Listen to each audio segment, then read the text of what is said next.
आवाज आ रही है क्या मेरी? जल्दी से बता दो। Am I audible? Am I visible? Yes, audible तो हूं ना मैं। आवाज आ रही है मेरी? Let me check. 1 सेकेंड। फिर मैं आता हूँ सामने ना। पहले एक बार चेक कर लूँ मैं कि तुम्हें मेरी आवाज आ भी रही है दोस्तों।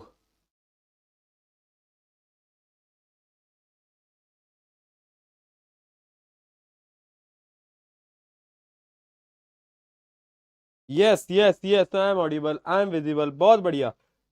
कैसे हो दोस्तों? How are you all? PK PK PK PK PK PK. Hello hello hello hello hello hello hello मेरे प्यारे प्यारे माय लवली मूर्ख बालकों और बालिकाओं, कैसे हो सभी के सभी? जल्दी से बताओ। हाँ यार, पिछले 4 दिन हो गए हैं। किसकी तुम में से किसी की नजर तो नहीं लगी है मेरे को? पहले तो ये बताओ। है 4 दिन से बीमार हो रखा हूं मैं यार। 16 तारीख को हुआ था, ठीक है। और उसके बाद अभी तक ये खांसी जुकाम ठीक नहीं हो पा रहा है। क्या हो गया है ऐसा यार, समझ ही नहीं आ रहा है। क्या हुआ है ऐसा? इतना लंबा बीमार तो मैं ऐसे होता नहीं हूँ, बट पता नहीं क्या हो गया है इस बार। तुम में से किसी की नजर लगी लग रहा है मेरे को। हैं? सही बताओ। तुम तो नहीं लगोगे, तुम तो अपने प्यारे हो। प्यारे लोगों की नजर नहीं लगती है ना, किसी और की लगी है। क्या पता किसी फूड इंडस्ट्री वाले की नजर लग गई हो। क्योंकि फूड इंडस्ट्री में थोड़ा सा तहलका मच गया है। फूड इंडस्ट्री वाले घबरा गए हैं ना। तो क्या पता उनकी नजर लग गई हो। पर ठीक है, कोई बात नहीं, चलता है। चलता है दोस्तों। और बताओ कैसे हो यार? काफी दिनों बाद हम मिल रहे हैं, है ना। सैटरडे को भी अपनी क्लास नहीं थी ना, सैटरडे को इवेंट था। सैटरडे को अपनी क्लास नहीं थी ना, सैटरडे को थी या नहीं थी? आई डोंट थिंक थी क्लास अपनी। सैटरडे को नहीं थी, सैटरडे को इवेंट था। इवेंट तो संडे को था, सैटरडे को तो क्लास थी। हाँ, अपनी तो क्लास हुई थी, ठीक है। यस। चलो चलो। सो कैसे हो सबसे पहले? एंड आज हम फाइनली द लास्ट चैप्टर पढ़ने वाले हैं क्लास 10। नाच क्यों रहा हूं मैं? क्लास 10 साइंस का। The journey is about to end मेरे प्यारे प्यारे मूर्ख बालक बालिकाओं। This journey is about to end. अब है batch class 10 science. Here we go again. And yes, ये जर्नी कल समाप्त हो जाएगी। आओ यार, तुम गले मिल लो पहले। आ जाओ आ जाओ आ जाओ आ जाओ आ जाओ। ठीक है ठीक है ठीक है। बहुत बहुत बहुत मतलब मेरे को ऐसा लग रहा था कि अभी तो स्टार्ट करा था ना यार। है, अभी तो स्टार्ट करा था। मतलब ये क्लास 10 तुम्हें लग रहा है कि अभी कुछ समय पहले की तो बात है, जब अपन वो पहला चैप्टर केमिकल रिएक्शन इक्वेशन पढ़ रहे थे क्लास 10 में। तुम आए आए थे 9th से, है ना। ऐसा लग रहा है भैया अभी की तो बात है, अभी तो हमने स्टार्ट करा था, हम आए थे। और आने के बाद ना हमने तो बस वो केमिकल रिएक्शन इक्वेशन वाले चैप्टर के साथ स्टार्ट किया था। और कैसे टाइम निकल गया यार इतनी जल्दी। हाँ, जनवरी खत्म होने को आ रहा है। 17 फेब से आपके बोर्ड एग्जाम है, बहुत कम टाइम बचा है। और ऐसा लग रहा है कि यार आज ही तो ये कहानी स्टार्ट हुई थी। आज ही तो ये पूरी क्लास 10 की जर्नी स्टार्ट हुई थी, जब वो पहली पहली क्लास तुमने देखा था यार। हाँ यार, केमिकल रिएक्शन इक्वेशन से स्टार्ट करते हैं। यार कैसे कितनी जल्दी समय निकल जाता है ना। बिल्कुल भी पता नहीं चलता कि टाइम कितना फास्ट निकलता है कभी कभार ना। तब मेरे को समझ नहीं आ रहा। मुझे याद है आरंभ बैच जो था, इससे पहला वाला बैच, मुझे लग रहा है अभी तो अप्रैल था। अप्रैल में मैंने पहली क्लास ली थी, केमिकल रिएक्शन इक्वेशन पढ़ाया। तो मैं सोच रहा हूँ इतना जल्दी टाइम निकल गया, ही नहीं चला यार, है ना। ऐसा लग रहा है, बट ठीक है ठीक है। चलो। चलो, कोई बात नहीं। आज हम पढ़ने वाले हैं हेरिडिटी। अच्छा, ये आपके चैप्टर और ये क्लासेस तो कल खत्म हो जाएंगी, लेकिन लेकिन लेकिन I am there for you all. मैंने तुझे बोला है यार, जब जब तेरे को प्रॉब्लम आएगी प्रशांत भाई तेरे साथ खड़े रहेंगे, मतलब खड़े रहेंगे। मुझे पता है जब जब मेरे जीवन में प्रॉब्लम आई है ना, तुम सब लोगों ने ना सामने खड़े रहकर बोला है कि यार ये हमारे प्रशांत भैया हैं, इनके बारे में ना फालतू मत बोलो, है ना। लोगों ने जब हेट फैलाई, तुमने आकर बोला कि यार प्रशांत भैया हैं ये हमारे, ठीक है, हमारे लिए मेहनत करते हैं। तो जब तुम्हारा टाइम है तो मैं भी तेरे साथ हूं, तुझे टेंशन लेने की जरूरत नहीं है। सर्दी जुकाम बुखार बीमार जो होगा होता रहेगा, लेकिन क्लासेस नहीं रुकेंगी, मेहनत नहीं रुकेंगी, मैराथॉन्स नहीं रुकेंगी। जितनी चीजें तुम डिमांड करोगे सब कुछ लाकर तेरे सामने मैं रखूंगा। चाहे फिर कुछ भी हो जाए। ये मेरी तुमसे जुबान है, ये मेरी तुमसे कमिटमेंट है, ठीक है। गॉड सीरीज आ रही है बहुत जल्द, GOD, OG God series is coming back. Calendar पे मार्क कर लो, 28, 29, 30, 3 days, physics, chemistry, biology. God series क्या है? 2 से 3 घंटे के अंदर हर रोज हम, पहले दिन मिलेंगे, हम केमिस्ट्री कर रहे होंगे, फिजिक्स करेंगे, फिर बायोलॉजी करेंगे। सारे इंपॉर्टेंट क्वेश्चंस, एक इंपॉर्टेंट क्वेश्चंस, वो सवाल जो कि बोर्ड एग्जाम के अंदर डिट्टो रिपीट होकर आते हैं, उनके पीछे का कॉन्सेप्ट, सब कुछ सिर्फ 3 क्लासेस। GOD सीरीज नाम उसका ऐसे ही नहीं रखा गया है, उस सीरीज का नाम इसलिए रखा गया है ना क्योंकि उस सीरीज के अंदर पावर है। उसके क्वेश्चन अगर आज मैं लास्ट ईयर की मैराथन उठाऊंगा और लास्ट ईयर का पेपर उठाऊंगा, मैं सीधा तुम्हें मैच करके दिखा दूंगा। वो सीरीज नहीं है नॉर्मल, है ना। उसका जब कंटेंट तुम देखोगे, उसमें जब तुम क्वेश्चंस देखोगे और जब तुम पेपर देने जाओगे बोर्ड एग्जाम का, तुम्हें लगेगा कि यार ये तो भैया सेम आ गया। तो yes, I am there for you, I am there for you. Start कर रहे हैं गॉड सीरीज से, देन उसके आगे और भी चीजें आती रहेंगी, उसके आगे और भी चीजें आती रहेंगी। 4 AM का क्या करना है बेटा? 4 AM का क्या करना है? तुम 4 AM की क्लास लगवाना चाह रहे हो, चलो इसको अपन ना जब गॉड सीरीज करेंगे ना हम यूट्यूब पे, तब इसको फाइनल डिसाइड करेंगे कि क्या करना है, ठीक है। तब हम इसको डिसाइड कर लेंगे, तुम देखते हैं फिर, है ना। आ जाओ पी के हिट्स देखते हैं। हेरिडिटी, हेरिडिटी एक चैप्टर है जो कि अराउंड मैं आपको बता भी चुका हूं, 4 से 5 नंबर का आपके पेपर में आता है। अच्छा याद रखना, बायोलॉजी का मैं एक चैप्टर बोल सकता हूं जो कि हल्का सा ट्रिकी है, जिसके क्वेश्चन टफ आते हैं, वो यही है। बायोलॉजी के तीनों चैप्टर आपको बहुत सिंपल दिखेंगे, बहुत रद्दी दिखेंगे, लेकिन एक चैप्टर है जो कि हल्का सा ट्रिकी है, दैट इज हेरिडिटी। पी के हिट्स देखोगे तो जो 3 लॉ है ना मेंडल के, है ना, जिनको हम लॉ ऑफ इनहेरिटेंस भी बोलते हैं, law of dominance, law of segregation, वो बहुत इंपॉर्टेंट है। मोनो हाइब्रिड क्रॉस पे न्यूमेरिकल आते हैं, yes you here it right भैया, बायोलॉजी में न्यूमेरिकल है। हाँ, बायोलॉजी में भी न्यूमेरिकल है बेटा। उसके अलावा difference in acquired and inherited trait question छप के आ जाता है। चलिए स्टार्ट करते हैं। ये क्या है? Why the long face? इस इंसान का फेस जो है वो लंबा है, तो ये पूछ रहा है कि तेरा फेस इतना लंबा क्यों है? ये आंसर देता है हेरिडिटी। हेरिडिटी फिर है क्या? तो let us start, what is heredity, वहां से हम स्टार्ट करेंगे। तो हेरिडिटी क्या है? This is the process of transfer of trait, यानी कैरेक्टरिस्टिक्स एक जनरेशन से दूसरी जनरेशन में जो ट्रांसफर होते हैं, उस पूरे प्रोसेस को हम क्या बोलते हैं? हेरिडिटी बोलते हैं, ठीक है। जैसे कि बेटा कल को तुम्हारे बच्चे हो, देख क्या मुस्कुराहट आ रही है चेहरे पे, तुम्हारी जैसी शक्ल है ना, तुम्हारी शादी हो जाए वो बहुत बड़ी बात है। तो ये तुम्हारी जनरेशन, तो जो तुम्हारे कैरेक्टरिस्टिक्स है ना, वो अगली जनरेशन में ट्रांसफर होते हैं, उसको हम बोलते हैं heredity, right. The heredity is the process by which traits, traits का मतलब होता है कैरेक्टरिस्टिक्स, कैरेक्टरिस्टिक्स यानी भैया नाक जो है वो किसी की लंबी है, किसी की छोटी है, किसी के कान बड़े हैं, किसी के कान छोटे हैं, किसी के बालों का रंग ब्लैक है तो किसी का ब्राउन है, तो वो क्या है? Characteristics are pass from parent to their offspring. Offspring यानी क्या होता है बेटा? ऑफस्प्रिंग का मतलब होता है नेक्स्ट जनरेशन, नेक्स्ट जनरेशन, ठीक है, थ्रू जीन्स। अब ये जीन्स क्या है, इसके बारे में हम आगे बात करेंगे। पेंट वाली जीन्स नहीं है ये, जो पहनने वाली जीन्स है भैया, ना ना ना, वो अलग है, ठीक है। तो हेरिडिटी एक प्रोसेस है। फिर भैया इनहेरिटेंस क्या होता है? इनहेरिटेंस भी यही होता है। Inheritance is the process by which genetic information and traits are passed from parent to offspring, यानी सेम ही चीज है। हेरिडिटी और इनहेरिटेंस आप बोल सकते हो ऑलमोस्ट सेम है। तो इनहेरिटेंस प्रोसेस होता है, हेरिडिटी तो एक पूरी टर्म है, इनहेरिटेंस एक प्रोसेस है कि एक जनरेशन से दूसरी जनरेशन में ये जो ट्रांसफर हो रहा है ना, ये हो कैसे रहा है, उसको हम बोलते हैं इनहेरिटेंस। क्या बोलते हैं? इनहेरिटेंस, ठीक है भैया। इनहेरिटेंस समझ में आ गया, हेरिडिटी समझ में आ गया क्या? बोलो। लो वॉइस, वॉइस कहां से लो है भाई? पागल पागल हो गए हो का? लो वॉइस लिख रहे हैं, रुको जी, अब बताओ जी, लो वॉइस है।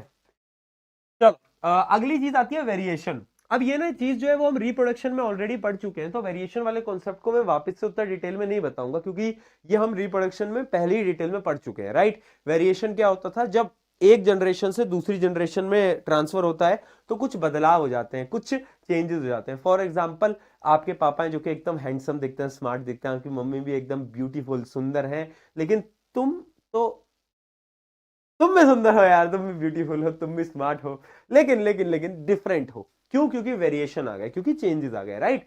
तो वेरिएशन क्या होता है? Variation is the small difference among the individual of the same species. अच्छा, अब वेरिएशन आते क्यों थे?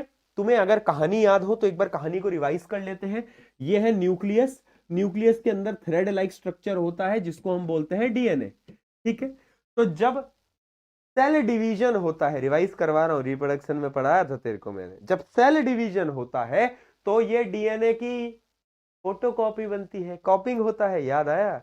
और कॉपिंग में एरर हो जाता है, क्योंकि भैया नकल में भी अकल चाहिए और अकल तो है ही नहीं।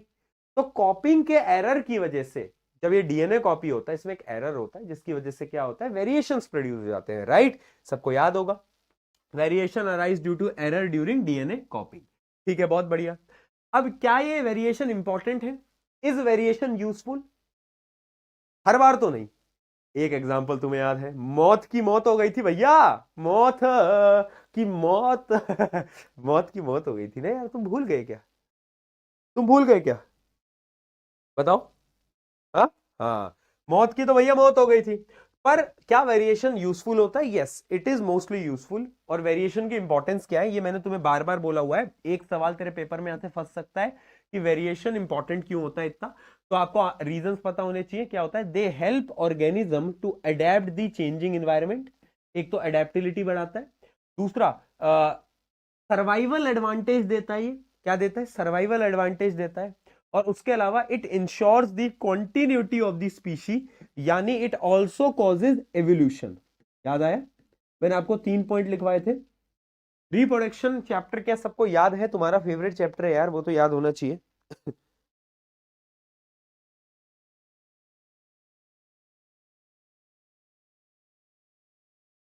क्या लिख रहे हो? तुम भूल गए क्या? मौत की मौत को भूल गए तुम? बेचारे, तुम मौत की मौत को भूल गए क्या? हैं? एक बच्चा लिख रहा है मौत की मौत क्या है? बेटा, तुम एक बेचारा ऑर्गेनिज्म कुर्बान हो गया और तुम पूछ रहे हो मौत कौन था? वाह, वाह यार, ऐसे कैसे याद कर पाएंगे?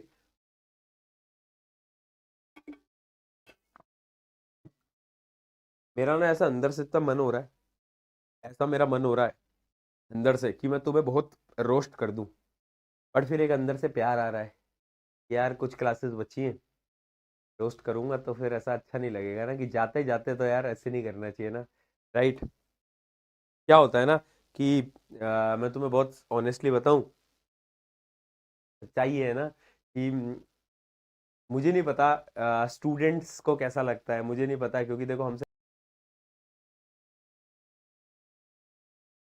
साल बच्चे पढ़ते हैं। बट हर साल ऐसा होता है ना, क्योंकि देखो मैं तुम्हें साल की शुरुआत से पढ़ा रहा हूँ, है ना? जो बच्चे पढ़ रहे हैं, इवन जो यूट्यूब से भी पढ़ते हैं, वन शॉट से पढ़ते हैं, तो आराम बाबे बैच से पढ़ रहे हैं,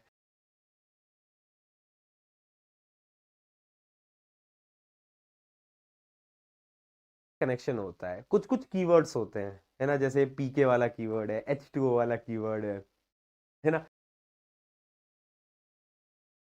अंत पे आ गए हैं। अब क्या होगा कि जब आपका इंग्लिश का पेपर हो जाएगा, 3 दिन है, 3 दिन में हम साइंस की तैयारी करेंगे। एंड सबसे इमोशनल होती है वो लास्ट क्लास।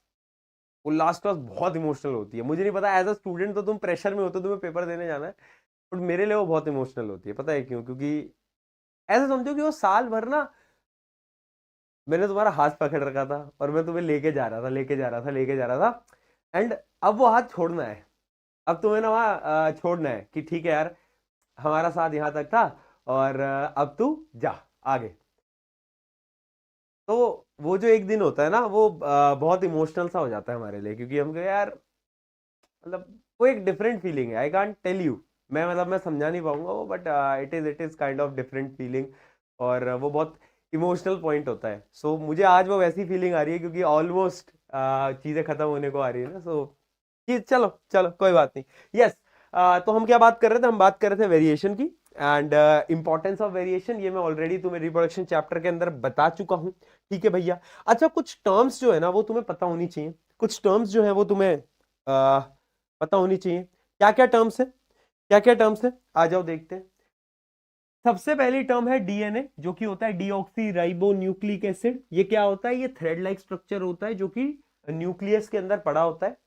इसके अंदर क्या होता है? जेनेटिक इंफॉर्मेशन है कि आपके बालों का रंग कैसा होगा, ब्लू आईज हिप्नोटाइज कर दी मैंने, आंखों का रंग कैसा होगा, सब कुछ डीएनए के पास होता है। ठीक है, अगला आता है क्रोमेटिन। अगला आता है क्रोमेटिन। पहले मुझे बताओ क्रोमेटिन क्या होता है। देखो ये न्यूक्लियस है, न्यूक्लियस में डीएनए होता है और डीएनए के साथ और भी कुछ प्रोटीन्स होते हैं, तो इन सबको कलेक्टिवली हम क्रोमेटिन बोलते हैं। क्या बोलते हैं बेटा? क्रोमेटिन बोलते हैं। क्या बोलते हैं? क्रोमेटिन बोलते हैं। Right right. यानी यानी यानी देखो, chromatin is the combination of DNA and protein found in nucleus. Nucleus में जब मिलता है उसको हम क्रोमेटिन बोलते हैं। अब भैया क्रोमोसोम क्या होता है? जब सेल डिवाइड हो रहा होता है, जब सेल डिवीजन की बारी आती है, तो वो जो रैंडमली डीएनए पड़ा हुआ था ना ऐसे ऐसे, वो डीएनए एक शेप में आने लगता है, वो एक शेप में आने लगता है और उसको हम बोलते हैं क्रोमोसोम। ठीक है, क्रोमोसोम क्या होता है? Are thread like structure made of DNA and protein. They carry genes which contains hereditary information of an organism. ये बनते कब है? ये सेल डिवीजन के दौरान बनते हैं। अगर किसी बच्चे को लग रहा है भैया आप थोड़ा तेज समझा रहे हो, तो ये सारी चीजें मैं रिप्रोडक्शन में ऑलरेडी समझा चुका हूं। We are just revising it right now. हम इसको वापस से रिवाइज कर रहे हैं। ठीक है, ब्लैक स्क्रीन जब लास्ट क्लास होती है ना, आज तक कोई लास्ट क्लास नहीं गई हो जिसमें ब्लैक स्क्रीन ना आई हो भाई। पता है क्यों? क्योंकि ब्लैक स्क्रीन का मतलब क्लास लंबी कर दो, और ये आखिरी टाइम है जब हमें क्लास लंबी कर नहीं सकते। ठीक है, चलो। तो आपको पता होना चाहिए डीएनए क्या होता है, क्रोमेटिन क्या होता है, क्रोमोसोम क्या होता है, इतना क्लियर है। अब एक नई टर्म आती है जीन। एक नई टर्म आती है जीन। अब ये जीन क्या होते हैं? देखो, जीन होता है functional unit of DNA. DNA का फंक्शनल यूनिट समझाता हूं। मान लो ये डीएनए, डीएनए का एक छोटा सा पार्ट होगा जीन, एक छोटा सा पार्ट होगा जीन। और जीन पता क्या होता है? ये एक पर्टिकुलर ट्रेट के बारे में बताता है। फॉर एग्जाम्पल समझना, एक डीएनए में ना सारी इंफॉर्मेशन है कि तेरे बालों का रंग कैसा होगा, ब्लू आईज हिप्नोटाइज कर दी मैनू, और सारी चीजें। लेकिन डीएनए का वो एक छोटा सा पार्ट जो कि सिर्फ एक कैरेक्टर के बारे में बताएगा। जैसे एक जो जीन होगा, वो एक जीन या तो आंखों के कलर के बारे में बताएगा, या तो बालों के कलर के बारे में बताएगा, या तो स्किन कलर के बारे में बताएगा, या हाइट के बारे में बताएगा। यानी एक जीन जो होता है वो एक कैरेक्टर, एक ट्रेट के बारे में बताता है। ठीक है, तो आप देख लो gene are the functional unit of DNA that defines out characteristic, यानी एक कैरेक्टरिस्टिक के बारे में बताता है। अ सेगमेंट और the part of DNA that carries information for particular character, एक कैरेक्टर के लिए ये चीजें बताता है। ठीक है, क्या चीज समझ में आई? क्या चीज समझ में आई? जैसे अगर मैं बात करूं ईयर लोब की, इसको हम बोलते हैं ईयर लोब। तो कुछ लोगों का ना ईयर लोब, तुम चैट में लिख के मुझे बताना भी ना, कुछ लोगों का अटैच्ड होगा, ऐसे ऐसे जुड़ा होगा, ऐसे जुड़ा होगा, पर मेरा फ्री है। मेरा फ्री है, मेजोरिटी का फ्री ईयर लोब होता है, कुछ का अटैच्ड होता है, कुछ का अटैच्ड होता है। ठीक है, तो उनके पास जो जीन होगा ना, उनके पास अटैच्ड ईयर लोब वाला जीन होगा, मेरे पास फ्री ईयर लोब वाला जीन है। बताओ क्या कह रहे हो भैया? रात भर पढ़ा दो? क्या पढ़ा दूं? क्या पढ़ोगे रात भर? क्या पढ़ना है तुमको रात भर मुझसे हैं? ठीक है, बहुत बढ़िया, बहुत बढ़िया। जीन समझ में आ गया? जीन समझ में आ गया? ठीक है, बहुत सही। अच्छा, अब एक एक टॉपिक समझना बेटा, accumulation of variation during reproduction. मैं तुम्हें एक बड़ी इंटरेस्टिंग बात बताना चाहता हूं यार। अगर तुम ह्यूमंस की बात करोगे, यानी कोई भी ऑर्गेनिज्म जो कि सेक्सुअल रिप्रोडक्शन करता है, उसमें होता क्या है? होता क्या है देखो, समझना बेटा, समझना। हमारी बॉडी में, मैंने एक टर्म आपको बताई, क्रोमोसोम। हाँ या ना? हमारी बॉडी में क्रोमोसोम्स होते हैं। कितने क्रोमोसोम्स होते हैं तो मैं आपको बता देता हूं, 23 पेयर होते हैं क्रोमोसोम। 23 पेयर्स होते हैं क्रोमोसोम। 23 पेयर यानी 46 क्रोमोसोम्स होते हैं ओवरऑल। ठीक है, लेकिन जब रिप्रोडक्शन होता है, लेकिन जो रिप्रोडक्शन होता है वो किसकी वजह से होता है? एक तो होता है मेल का सेक्स सेल जिसको हम स्पर्म बोलते हैं, एक फीमेल का सेक्स सेल जिसको हम ओवम बोलते हैं। अब ये जो दोनों सेल है ना, इनके पास सिंगल सिंगल क्रोमोसोम होते हैं, पेयर में नहीं होते, सिंगल क्रोमोसोम होते हैं। तुम्हारी तरह यहां पे भी सिंगल है। ठीक, तो होता क्या है, यहां से आता है मेल की तरफ से आता है एक, और फीमेल की तरफ से आता है एक, और एक प्लस एक बन के बन जाते हैं पेयर ऑफ क्रोमोसोम। यानी जो बेबी बनेगा उसमें तो पेयर ही होगा क्रोमोसोम का, लेकिन मेल से एक आएगा, फीमेल से एक आएगा, और ये कंबाइन कर जाएंगे और ये क्या बना देंगे, ये बना देंगे पेयर ऑफ क्रोमोसोम। अब तुम बोलोगे भैया आपने हमें क्यों बताया? ये मैंने तुम्हें इसलिए बताया क्योंकि जो सेल होते हैं ना आपकी बॉडी में, वो दो टाइप के होते हैं। एक होता है डिप्लॉइड, एक होता है हैप्लॉइड। हैप्लॉइड डिप्लॉइड में फर्क क्या है? हैप्लॉइड सेल होते हैं तुम्हारी तरह सिंगल सेल, यानी यानी ये वो सेल होते हैं जिसमें जो क्रोमोसोम होता है वो सिंगल होता है, अकेला होता है, अकेला घूम रहा होता है, कि कोई है ही नहीं, तन्हा है बेचारा, है ना। तो contain one set of chromosome, यानी इसमें एक सिंगल क्रोमोसोम होता है। जबकि डिप्लॉइड सेल्स वो होते हैं जिनके अंदर हमेशा दो सेट ऑफ क्रोमोसोम होते हैं, यानी क्रोमोसोम पेयर में होते हैं। ठीक है। अब ये जो हैप्लॉइड सेल होता है ना, इसका एग्जांपल पता है क्या है? स्पर्म सेल, या फिर फीमेल में एग सेल। ठीक है। यानी जो हमारी बॉडी में जो सेक्स सेल होते हैं वो क्या है? वो हैप्लॉइड है, उनमें क्रोमोसोम सिंगल है। लेकिन हमारी बॉडी के बाकी जो जितने भी सेल है, बाकी पूरी बॉडी के जो सेल है वो कैसे होते हैं? वो डिप्लॉइड होते हैं। यानी बॉडी के सारे सेल, बॉडी सेल्स या फिर सोमेटिक सेल भी बोलते हैं, वो हमेशा उनके अंदर जो क्रोमोसोम होता है वो कैसे होते हैं? पेयर में होता है। ठीक है। अगला डिफरेंस देखो, ये जो हैप्लॉइड सेल है ना, ये बनते पता है कैसे हैं? These are the result of meiosis, और ये माइटोसिस से बनते हैं। अब तुम बोलोगे भैया मियोसिस माइटोसिस कहीं तो सुना था बट याद क्यों नहीं आ रहा? मैंने कहा नवी क्लास में सेल चैप्टर का आखिरी पार्ट मियोसिस में, भूल गया, पर यहां पर काम भी नहीं आएगा, बस इतना याद कर लो कि हैप्लॉइड सेल बनते कैसे? मियोसिस से, और ये कैसे बनता है? माइटोसिस से। बताओ।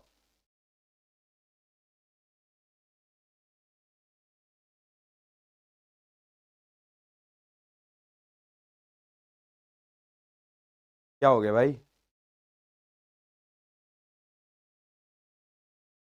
क्या हो गया? क्या हो गया? क्या लिखे जा रहे हैं? हुआ क्या है इनको? हाँ हाँ, ठीक है। ठीक है, तो हैप्लॉइड और डिप्लॉइड तुम्हें समझ आ गया है। हैप्लॉइड डिप्लॉइड में किसी को कोई दिक्कत?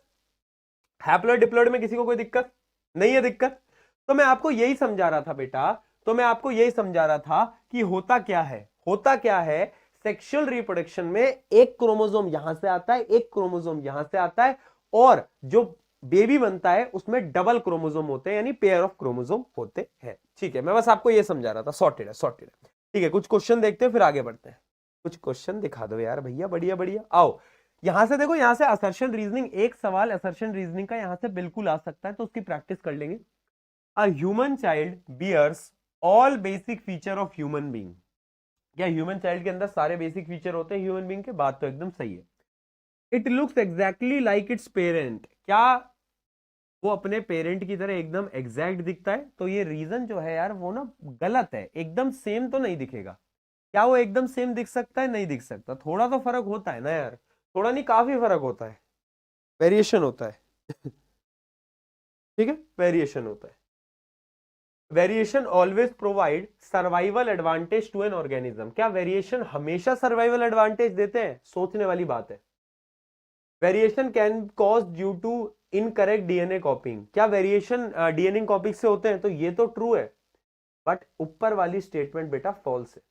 क्यों है फॉल्स? मौत की मौत हुई थी ना यार, यार मौत, बेचारे की मौत हो गई, और तुम कह रहे हो हाँ डी, डी डाला है सबने। चलो, why does population of bacteria show very little variation while population of human have very high variation? देखो, जो बैक्टीरिया रिप्रोड्यूस करता है वो ए सेक्सुअल रिप्रोडक्शन करता है, और तुम्हें पता है ए सेक्सुअल रिप्रोडक्शन में वेरिएशंस जो होते हैं वो बहुत कम होते हैं। दैट इज व्हाई बैक्टीरिया के अंदर चेंजेस कम होते हैं, लेकिन ह्यूमंस के अंदर भैया बहुत सारे चेंजेस हैं। चलिए जी। आगे बढ़ा जाए। डिडिंग डिडिंग डिडिंग। आओ बेटा, यहां तक की कहानी क्लियर। तो हम बात करते हैं ट्रेड्स। ट्रेड्स क्या होते हैं भैया? What are trades? ट्रेड्स क्या होते हैं? ट्रेड्स यानी कैरेक्टरिस्टिक। कैरेक्टरिस्टिक यानी तुम्हारे कैरेक्टरिस्टिक कैसे हैं? हाँ, कैसे हैं? सुंदर हैं, ब्यूटीफुल, हाँ, बालों का रंग कैसा है, आंखों का कलर कैसा है? कैरेक्टरिस्टिक्स। तो ट्रेड्स होते हैं स्पेसिफिक कैरेक्टरिस्टिक्स और दी फीचर ऑफ एन ऑर्गेनिज्म। ठीक है। अब ट्रेड्स भी ना बेटा दो प्रकार के होते हैं, एक होता है एक्वायर्ड एक होता है इनहेरिटेड। एक्वायर्ड ट्रेट क्या होता है? एग्जाम्पल दे दूं क्या? क्या कहते हो? एग्जाम्पल दे दूं? एग्जाम्पल दे दूं? मान लो आज मैंने बना दी है बॉडी,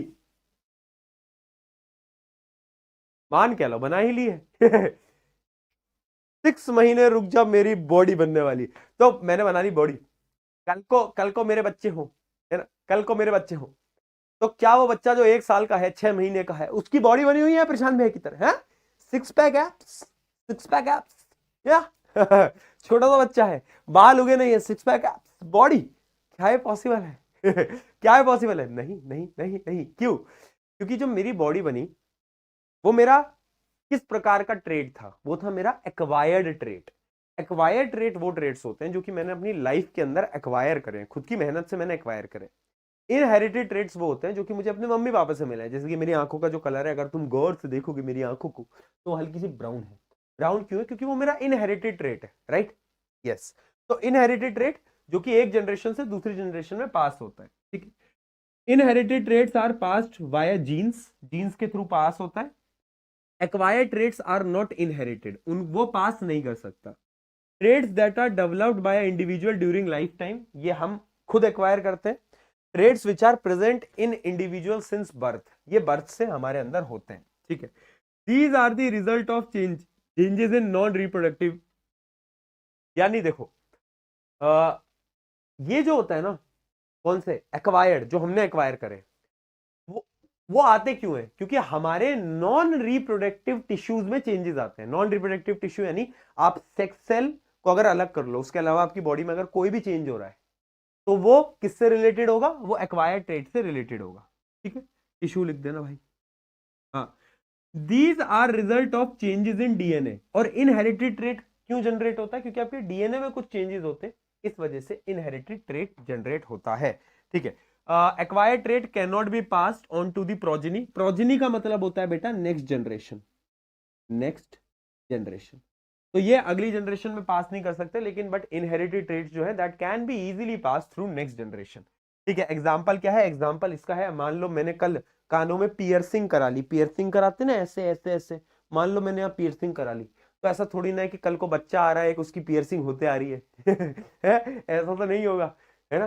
तो वो क्या है? वो एक्वायर्ड ट्रेट है। इनहेरिटेड ट्रेट क्या होते हैं? Colour of eye, skin, hair, ये सब है इनहेरिटेड ट्रेट, ठीक है। ठीक है, बहुत बढ़िया। क्या चीज क्लियर है क्या बेटा? जल्दी बताओ। अच्छा, ये जो डिफरेंस है ना, ये डिफरेंस इंपॉर्टेंट है, यहाँ पे डबल स्टार लगा लो, ये क्वेश्चन पूछा जाता है। और मैं एक टाइप का क्वेश्चन आपको बता भी देता हूँ जो कि पेपर में पूछा जा सकता है। आपको 4-5 कैरेक्टरिस्टिक दे देगा और बोलेगा इनमें से कौन से कैरेक्टरिस्टिक एक्वायर्ड है और कौन से इनहेरिटेड है, बताओ। तो आपको पता होना चाहिए। अच्छा, एक बड़ा इंटरेस्टिंग क्वेश्चन मैं और बताता हूँ इसमें, जो पूछा गया था वो ये था कि एक इंसान था जिसका एक्सीडेंट में हाथ कट गया, ठीक है। तो उसकी नेक्स्ट जनरेशन आई, उसकी नेक्स्ट जनरेशन आई, तो कितनी चांसेस है कि उसकी नेक्स्ट जनरेशन का हाथ कटा हुआ है? क्या लगता है? 0%। क्यों? क्योंकि वो एक्वायर्ड रेट है, वो इनहेरिट नहीं होगा। लेकिन इसी का एक बी पार्ट था। इमेजिन करो एक इंसान है जिसकी जो पैर की लेंथ है वो थोड़ी कम है, बट उसके पापा की पैर की लेंथ भी कम थी। तो अब उस इंसान का जब नेक्स्ट जनरेशन आएगा तो क्या उसके बच्चे के पैर के लेंथ कम होने की चांसेस कितनी है? तो वो है 50%।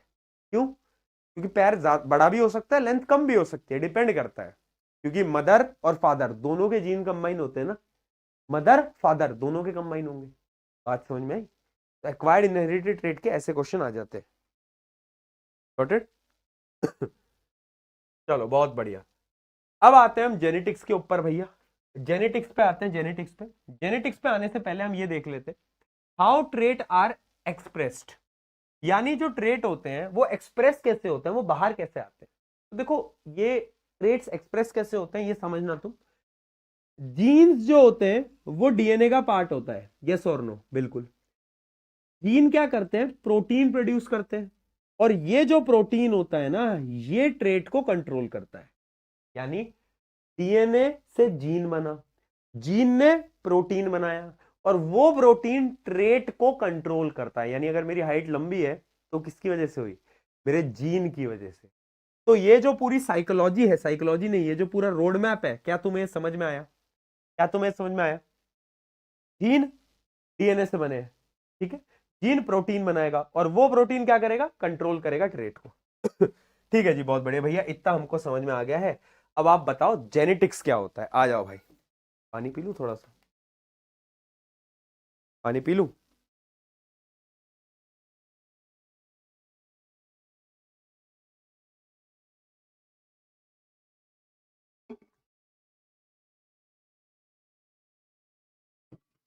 अरे एक चीज तो मैं दिखाना भूल ही गया तुम्हें दोस्तों।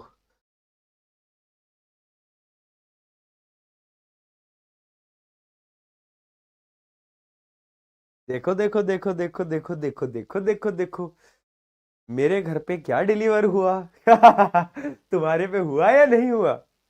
दोस्तों, मेरे घर पे क्या डिलीवर हुआ? क्या तुम्हारे पे हुआ? भाई मेरा फेवरेट फ्लेवर है ये वाला, ठीक है। मेरे कहने पे ये वाला करवा लेना, बाकी अगर तुम जिम वाले हो तो तुम क्लासिक खा लेना भाई, है ना, क्योंकि क्लासिक में थोड़ा प्रोटीन ज्यादा होता है as compare to this. But ये, हाय हाय हाय हाय हाय हाय, दिखाओ, अभी मैं खा ही रहा था, मैं खा ही रहा था थोड़ी देर पहले। यस, इज गुड, टेस्टी है भाई, टेस्टी है, एक्चुअली में टेस्टी है। वाह यार, चलो, जेलस। अच्छे कर, जेलस हो गया।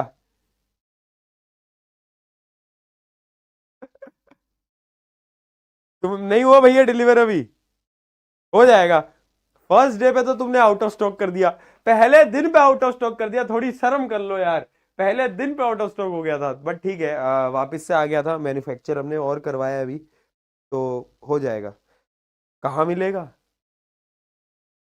कहाँ मिलेगा भाई? स्वादली की वेबसाइट पे मिलेगा, और कहाँ मिलेगा? स्वादली की वेबसाइट पे मिलेगा, और कहाँ मिलेगा? हाँ।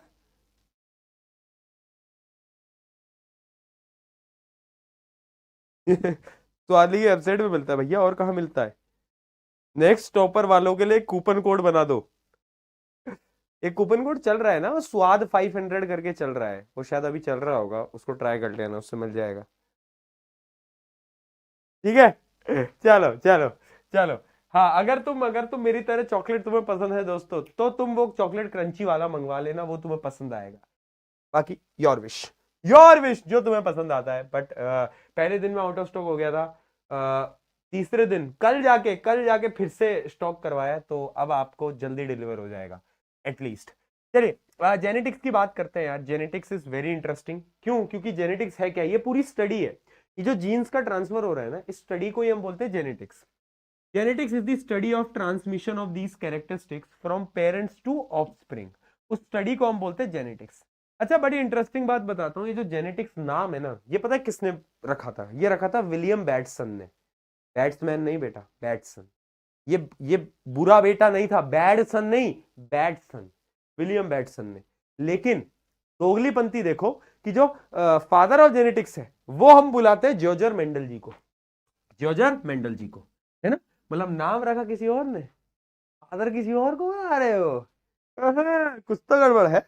जॉर्ज मेंडल जी को फादर ऑफ जेनेटिक्स, भैया ये ऐसे खतरनाक आदमी है। वो एक ना मीम चलता था, वो तुमने अगर देखा है नहीं देखा है, पंचायत सीरीज का, मटर मटर, आज भी मटर, कल भी मटर, परसों भी मटर, कितने मटर बने? ये जो इंसान है मेंडल बाबा, इन्होंने मटर मटर, इन्होंने अब क्या करा, इन्होंने अपने ना घर में ना गार्डन में मटर लगाए। और मटर से आदमी अगर मटर लगाएगा तो क्या करना चाहिए, तुम मुझे बताओ? आलू मटर बनाए, मटर पनीर बनाए, सही, मटर पनीर बनाए, आलू मटर, अरे खुश रहे, खाए। हाँ, रोटी बनाए, अलग अलग प्रकार की रोटी बनाए, खुश रहे ना। पर इन्होंने मटर से जो एक्सपेरिमेंट एक्सपेरिमेंट खेला है ना, आज तुम देख के तुम्हारा दिमाग हो जाएगा, मटर ही मटर कर दिया इन्होंने एकदम ही। यस, पता नहीं, इनके इनके शायद आलू मटर नहीं बनता होगा ना बाहर के देशों में, हमारे होता ना, हमारे अगर उग जाए मटर का पौधा, तो हमारी मम्मी तो आलू मटर की सब्जी बना देती है, देखो बात ऐसी है। ठीक है, तो मैं आपको क्या बता रहा था, जेनेटिक्स ये होता है। अब जेनेटिक्स को डिटेल में पढ़ने के लिए एक टर्म आपको समझनी पड़ेगी, जो कि अलील। क्या बोल रहा हूं? अलील, अलील बोला है बेटा मैंने। अलील क्या होता है? अली नहीं है तुम्हारा दोस्त अली, है अलील है। अलील, देखो मैंने आपको बताया, अब एक ये बड़ा इंटरेस्टिंग कॉन्सेप्ट है, थोड़ा सा दिमाग तुम्हें लगाना पड़ेगा। देखो ये मेल है, ये फीमेल है, एक क्रोमोसोम यहां से आया है, एक यहां से आया है, आया है नहीं आया है? आया है या नहीं आया है? बिल्कुल आया, बिल्कुल आया। ठीक है, तो मान लेते हो एक क्रोमोसोम ये है, एक क्रोमोसोम ये है। अब इंटरेस्टिंग बात पता है क्या है? ये जो नया बेबी होगा ना, ये जो नया बेबी होगा, मान लो एक कैरेक्टरिस्टिक की बात करो कि इस बेबी के आंखों का रंग क्या होगा, तो वो जो आंखों का रंग है ना, वो दोनों पे डिपेंड करता है, मेल पे भी फीमेल पे भी। ठीक है, यानी मान लो ये मेल से क्रोमोसोम आया है, तो इसका ये वाला जो पार्ट है वो क्या बता रहा है? वो आई कलर बता रहा है, वो आई कलर बता रहा है।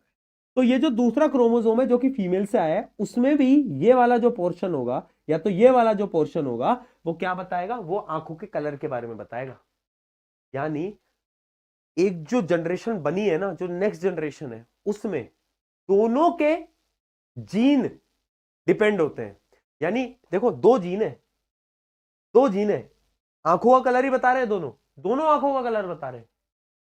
बात समझ में आई? दो जीन है, ये भी जीन है, ये भी जीन है, ये फादर से आया, मदर से आया, दोनों आंखों का कलर बता रहे हैं, और इन्हीं को हम बोलते हैं अलील। यानी अगर आप दो जीन को आपस में प्लेस कर दोगे, to the pair of genes, the pair of gene that defines one characteristic, ये दो पेयर है जीन के जो कि एक कैरेक्टरिस्टिक के बारे में बता रहे हैं, उसको हम बोलते हैं अलील। क्या बोलते हैं बेटा? अलील। ठीक है, an allele is the variant form of gene that determines specific traits in an organism। क्या ये कहानी पहले मुझे समझ में आई क्या, जो मदर फादर वाली मैंने आपको बताई? ठीक है, each individual inherits two allele for each gene. यानी अगर मैं तुम्हें बताऊं अलील हमेशा पेयर में होंगे। अलील जो है क्या वो हमेशा पेयर में होंगे? क्यों? क्योंकि एक फादर से आया, एक मदर से आया। तो क्या मैं बोल सकता हूं अलील जो होंगे वो हमेशा पेयर में होंगे? यस और नो? अरे बोलो यस और नो। बिल्कुल होंगे। ठीक है, बिल्कुल होंगे। क्या हमें अलील की डेफिनेशन समझ में आई? बेटा ये स्पैम करना बंद कर दो, मैं बहुत मारूंगा, मैं बहुत मारूंगा बेटा। ठीक है, अलील समझ में आ गया? बहुत बढ़िया, बहुत बढ़िया। ठीक है, तो ये जीन्स की डेफिनेशन तो तुम्हें समझ आ गई थी, अलील की भी डेफिनेशन याद कर लो। Alternative form of same gene located at the same position on a chromosome pair. यानी दो क्रोमोसोम पे जो ये जो अलील जो आपस में लगे हुए हैं, इनको ही हम कलेक्टिवली बोलते हैं। बहुत बढ़िया यार, बहुत बढ़िया। चलो ये भी समझ में आ गया। अब अलील ना बेटा दो प्रकार के होते हैं। अलील ना दो प्रकार के होते हैं। मैं चैट बंद कर रहा हूं यार, पब्लिक चैट बंद कर रहा हूं, वरना तुम मानोगे नहीं यार। बेटा अब मत करो ना वो स्पैम, लास्ट की आज और कल की क्लास बची है, उसको भी तुम स्पैम स्पैम खेलना है तो तुम खेल लो, बट कोई सेंस नहीं है। अब देखो जो अलील होता है वो भी दो प्रकार का होता है, एक होता है डोमिनेंट अलील और एक होता है बेटा रिसेसिव अलील। अब ये डोमिनेंट अलील क्या होता है? डोमिनेंट नाम से समझ आ रहा है ये थोड़ा ताकतवर होगा, ये भैया ये अपना इसका ऑरा होगा, ऑरा फार्मिंग करता होगा, है ना? यस।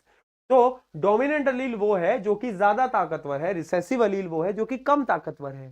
ठीक है, अगर डोमिनेंट और रिसेसिव अलील दोनों आपस में एक साथ आ जाए तो कौन अपनी ताकत को दिखाएगा? डोमिनेंट अलील दिखाएगा। ठीक है, it is the stronger one from the two allele, it expresses itself in a heterozygous condition. अभी बताऊंगा हेट्रोजाइगस क्या होता है। और याद रखना डोमिनेंट अलील को हमेशा कैपिटल लेटर से डोनेट किया जाता है और रिसेसिव अलील को हमेशा स्मॉल लेटर से डोनेट किया जाता है। ठीक है जी, बहुत बढ़िया, इतना समझ में आ गया। अब ये चीज भैया थोड़ा डिटेल में समझाओ। देखो एक प्लांट है, एक पी प्लांट की बात करता हूं, तो उसमें ना अगर प्लांट टॉल होगा तो वो उसका डोमिनेंट अलील है, और अगर प्लांट छोटा होगा, ड्वार्फ होगा, तो वो उसका एक रिसेसिव अलील है। ठीक है, तो उसको जो डोमिनेंट है उसको तो हम बड़े टी से रिप्रेजेंट करेंगे जो कि टॉल है, डोमिनेंट है। और इसको हम किससे रिप्रेजेंट करेंगे? स्मॉल टी से। ये क्या है? ये ड्वार्फ है, ड्वार्फ यानी छोटा प्लांट है, ये रिसेसिव है। अब मान लो एक अलील में दोनों अलील आपको ऐसे दिख रहे हैं। अब मुझे बताओ प्लांट कैसा होगा? दोनों डोमिनेंट है, टॉल टॉल, तो प्लांट कैसा होगा? टॉल होगा ऑब्वियसली। अच्छा अब मुझे बताओ, अब एक तो है डोमिनेंट, एक है रिसेसिव, पर मैंने बताया कि डोमिनेंट के सामने रिसेसिव फीका पड़ जाता है, वो खुद को दिखा नहीं पाता, एक्सप्रेस नहीं कर पाता, खुद को इंट्रोवर्ट हो जाता है। ये जैसे इंट्रोवर्ट लोग नहीं होते कि थोड़ा डर जाते हैं, अपने आप को एक्सप्रेस नहीं कर पाते, ये भी वही है, एक्सप्रेस नहीं कर पाता। तो ये प्लांट भी होगा टॉल। लेकिन अगर एक इंट्रोवर्ट इंसान को एक और इंट्रोवर्ट इंसान मिल जाता है तो फिर वो घुल मिल जाते हैं भैया, फिर वो बहुत बातें करते हैं। तो ऐसे ही जब स्मॉल टी आएगा, अगर दोनों रिसेसिव आ गए तो अब इनको अपने कैरेक्टरिस्टिक को दिखाना पड़ेगा। तो प्लांट होगा डॉर्फ, प्लांट होगा डॉर्फ। ठीक है, समझ में आ गया। अच्छा, अभी दो कंडीशन के बारे में मैं बात कर रहा था, होमोजाइगस हेट्रोजाइगस। होमो यानी एक जैसा, हेट्रो यानी अलग अलग। तो होमोजाइगस कंडीशन कुछ नहीं है, अभी मैंने आपकी स्क्रीन पे लिख भी दी है, ये और ये, यानी दोनों अलील अगर सेम है तो वो तो होमोजाइगस यानी एक जैसा। हेट्रोजाइगस यानी अगर दोनों अलील अलग है, ये हेट्रोजाइगस। सिंपल। सिंपल। तो देख लो भाई, कहां गया, डोमिनेंट ट्रेड रिसेसिव ट्रेड के बारे में तो मैं आपको बता ही चुका हूं। हाँ, होमोजाइगस हेट्रोजाइगस, तो ये डेफिनेशन देख लो, an individual is a homozygous for a gene if they inherit same version, यानी उनमें अगर अलील सेम है जैसे कि ये, तो ये है होमोजाइगस। ठीक है। और हेट्रोजाइगस कब होगी, हेट्रोजाइगस कंडीशन तब होगी तब जब एक डोमिनेंट है एक रिसेसिव है, तो वो हो जाएगी हेट्रोजाइगस। वो कंडीशन क्या कहलाएगी, हेट्रोजाइगस कंडीशन कहलाएगी। सॉरी। अब मुझे बताओ पहले, क्या समझ में आया तो एक बार पी के लिख के बता दो फटाफट से। डोमिनेंट रिसेसिव क्लियर, होमो हेट्रो क्लियर। अगर ये सब कुछ क्लियर है बेटा तो हम आगे बढ़े फटाफट से, फटाफट से। चैट में आ गया क्या पी के? बहुत बढ़िया, आगे बढ़े।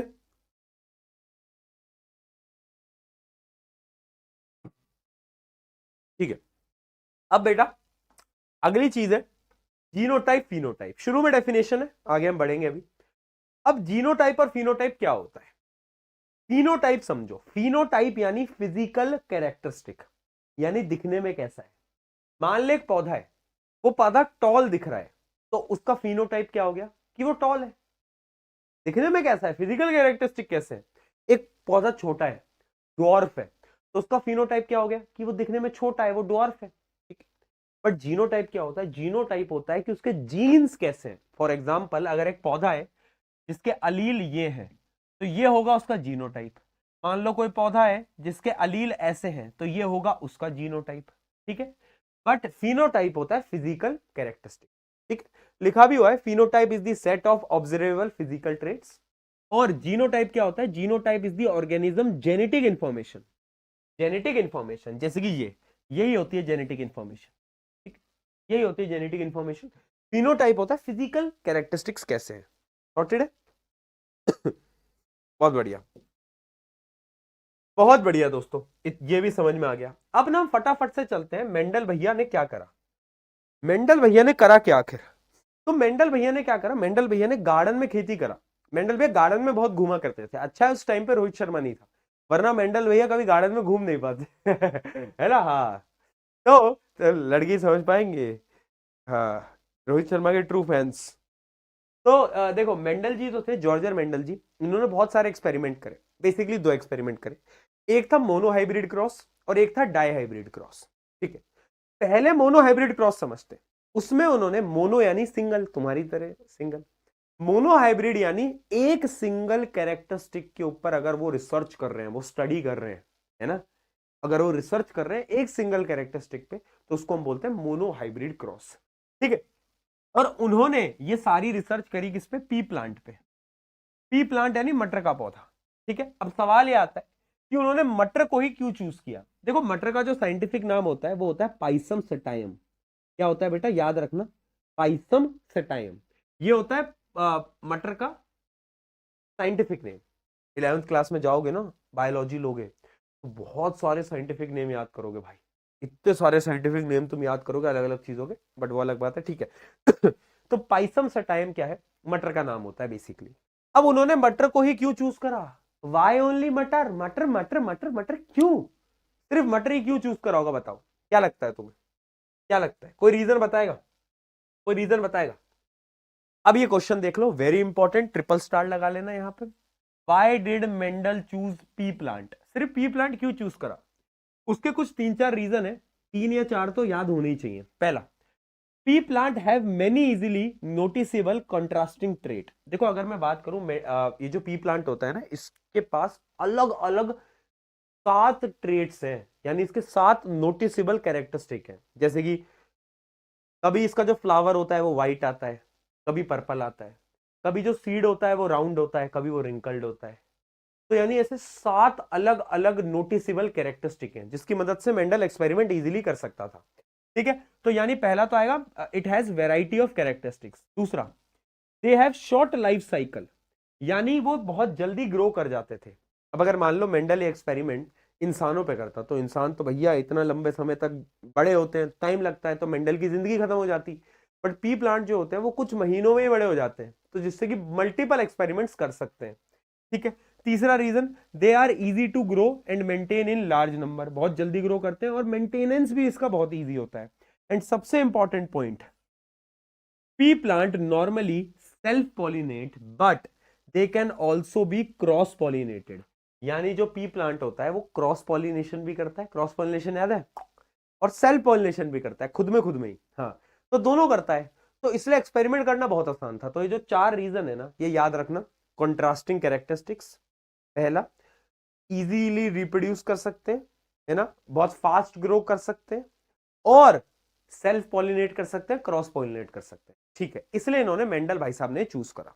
अब एक ये क्या लगाया भैया, ये क्या लगाया जियान, क्या बोला, आलू मटर की सब्जी दोबारा नहीं खाएगा? मैं तो सोच रहा हूँ यार, मेंडल जी के घर पे कितना मटर बनता होगा ना यार, परेशान नहीं हो गए होंगे इनके घर वाले? कितने मटर खाओगे भाई, बस कर यार, मटर मटर मटर मटर। ठीक है, अब ये ना, ये टेबल आप याद कर लो, जितने मैं आपको बता रहा हूं एटलीस्ट वो तो याद कर लो। ये कुछ 7 डिफरेंट कैरेक्टरिस्टिक है, आपको ये पता होना चाहिए कौन सा डोमिनेंट है, कौन सा रिसेसिव है, क्वेश्चन में काम आ जाता है। फॉर एग्जाम्पल, अगर जो सीड है ना, सीड जो बीज है, अगर उसकी शेप राउंड है तो वो डोमिनेंट है, और अगर रिंकल्ड है तो वो क्या होगा, वो रिसेसिव होगा, बड़ा आर छोटा आर। ठीक है, अगर सीड का कलर येलो है तो वो डोमिनेंट है, और अगर ग्रीन है तो वो क्या है, रिसेसिव, बड़ा वाई छोटा वाई। अगर जो पॉड है जिसमें मटर आता है उसका अगर कलर ग्रीन है तो वो डोमिनेंट है, और अगर येलो है तो वो रिसेसिव है। ठीक है, अगर मैं शेप की बात करूं, शेप ऑफ द पॉड या तो फुल होता है या तो फ्लैट होता है, बट ये आपको याद करने की जरूरत नहीं है। आगे बढ़ते हैं, अब प्लांट टॉल है तो डोमिनेंट है, और अगर छोटा है तो रिसेसिव है। ठीक है, बहुत बढ़िया, बड़ा टी छोटा टी।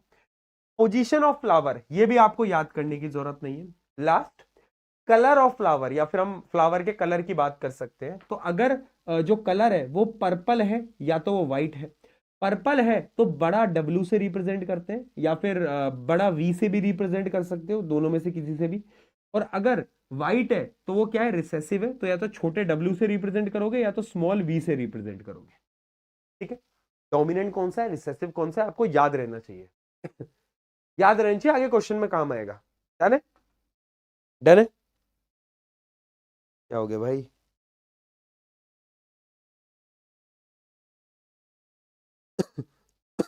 बताओ। सही है, बहुत बढ़िया, बहुत बढ़िया। ठीक है भैया, इतना हमको याद हो गया। तो let us start the first experiment जिससे पेपर में सवाल आएगा। इधर आ, पास आ जा, पास आ। एक क्वेश्चन बता दूं, क्या कहता है, देख, तेरे पेपर में मोनो हाइब्रिड क्रॉस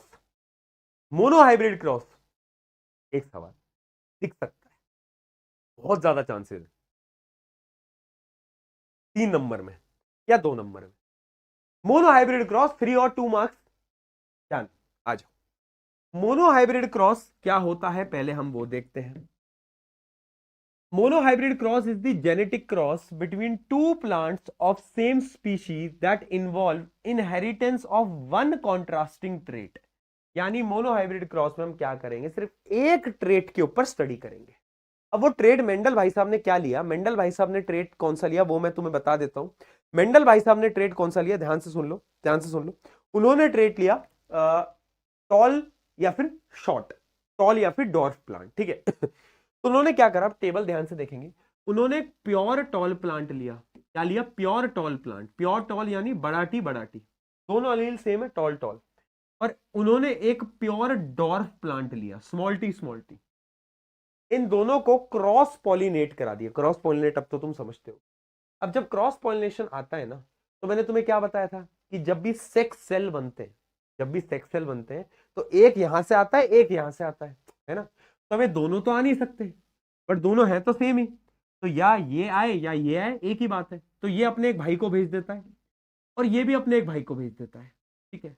और जो F1 जनरेशन में पौधा बनता है, अब तुम बोलोगे F1 जनरेशन क्या है? F1 जनरेशन होती है फर्स्ट जनरेशन।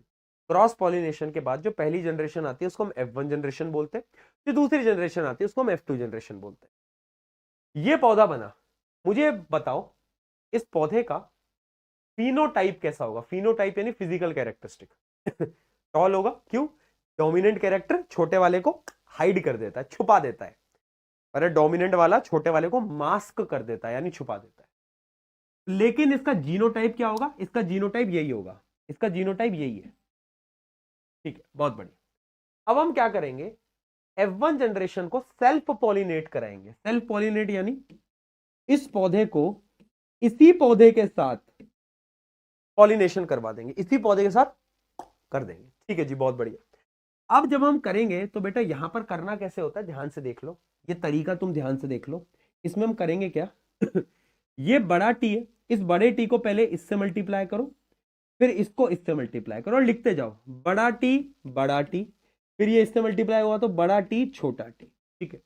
अब इसको उठाओ और इसको इससे मल्टीप्लाई करो, फिर इसको इससे मल्टीप्लाई करो। जो आप इस छोटे टी को बड़े टी से मल्टीप्लाई करोगे तो क्या आएगा? छोटा टी बड़ा टी। बट देखो जो बड़ा होता है, जो कैपिटल होता है, उसको इज्जत देनी होती है ना, तो हम लिखेंगे इसको ऐसे ही, ठीक है। छोटे टी बड़े टी को मल्टीप्लाई करा तो हमने ये लिख दिया, ठीक है। अब छोटा टी, तो यानी 4 अलग अलग टाइप के प्लांट बन गए। अब पहले ये देखो इसमें से कितने टॉल होंगे, कितने शॉर्ट होंगे। ये कैसा होगा? टॉल होगा। ये कैसा होगा? ये भी टॉल होगा, डोमिनेंट है। ये भी टॉल होगा, लेकिन ये शॉर्ट होगा, यानी ये डॉर्फ होगा, ठीक है। तो अब पहले मुझे बताओ यहां पे फिनोटिपिक रेशियो क्या है? फिनोटिपिक रेशियो यानी कितने टॉल हैं, कितने शॉर्ट हैं। तो 3 टॉल हैं, 1 शॉर्ट है। तो क्या मैं बोल सकता हूं, और ये जनरेशन है F2 जनरेशन। F2 जनरेशन में जो फिनोटिपिक रेशियो है वो है 3:1। यस और नो बेटा चैट में लिख के बताओ। अच्छा अब मुझे बताओ जीनोटिपिक रेशियो कितना है? जीनोटिपिक, अगर तुम ध्यान से देखोगे, इसके जीन्स अलग है, इसके जीन्स अलग है, लेकिन ये दोनों सेम है, ये तो सेम है। तो क्या हम जीनोटिपिक रेशियो लिख सकते हैं 1:2:1? कैसे लिखा? ये अलग है, ये दोनों सेम है, तो 2 आ गया और एक अलग 1। तो याद रखना मोनोहाइब्रिड क्रॉस में F2 जनरेशन में, सेकेंड जनरेशन में जो फिनोटिपिक रेशियो होता है वो 3:1 होता है। 3 टॉल 1 छोटा, ठीक है। अगर 4 प्लांट आ रहे तो 3 तो बड़े होंगे, 1 छोटा होगा। और जीनोटिपिक रेशियो 1:2:1। ठीक है। तो ये जो पूरी की पूरी कैलकुलेशन है, ये जो पूरा का पूरा चार्ट है, ये चार्ट तुम्हें प्रैक्टिस करना पड़ेगा। इस पे बहुत क्वेश्चन आता है, अभी मैं दिखाऊंगा, अभी रुक जाओ, अभी मैं दिखाऊंगा अभी। अच्छा सुनो, आज ना NYQ अपलोड हो जाएगा। कल आपकी वैसे भी लास्ट क्लास है, तो मुझे ना तुमसे 1-2 चीजें चाहिए। मुझे तुमसे क्या चीजें चाहिए? पहली चीज NYQ में ना एक बहुत प्यारा सा मैसेज, लास्ट क्लास में एक बहुत प्यारा मैसेज लिखा है मैंने, खुद ने लिखा है, उसको जरूर एक बार रीड करना, उसको जरूर पढ़ना, राइट। और आई वॉन्ट कि तुम उस मैसेज को बहुत ध्यान से पढ़ो, क्योंकि उसमें तुम्हारे बेनिफिट के लिए कुछ लाइनें मैंने ऐसे लिखी हैं जो कि शायद तुम्हें मोटिवेट कर पाएगा और तुम्हें समझा पाएगा, ठीक है। करो भाई, सॉल्व करो, दिख रहा है?